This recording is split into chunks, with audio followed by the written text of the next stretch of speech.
Bismillah, Allahumma salli ala Muhammad. Selamat datang ke Simple Humble Love Masjid Holiday. Video-video healing di Johor.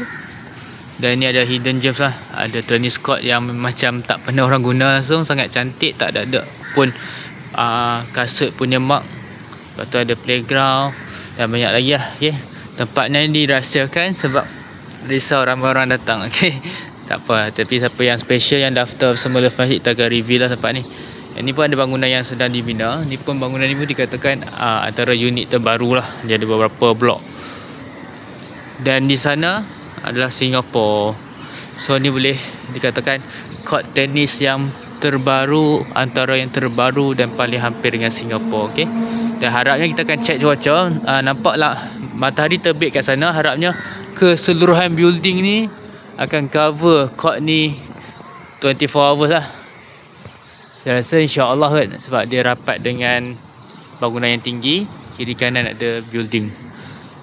Cuma betul-betul 12 tengah hari mungkin akan panas kejap ya.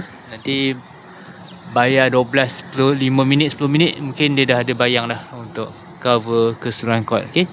So inilah yang kita nak majukan lah sukan tenis. Kalau boleh satu daerah tu ada satu court tenis supaya kita boleh buat pembangunan sukan anak muda tenis. Okay.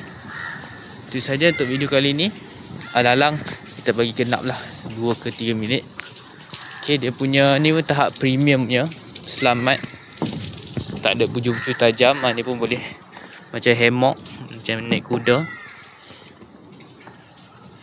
Ni macam jambatan titi di Sabah.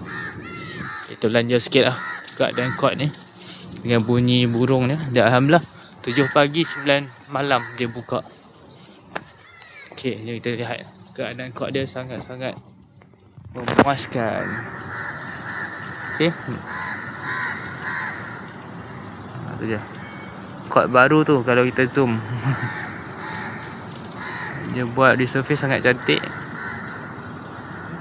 Sharp elok Alhamdulillah, inilah dia. Betul-betul by the sea.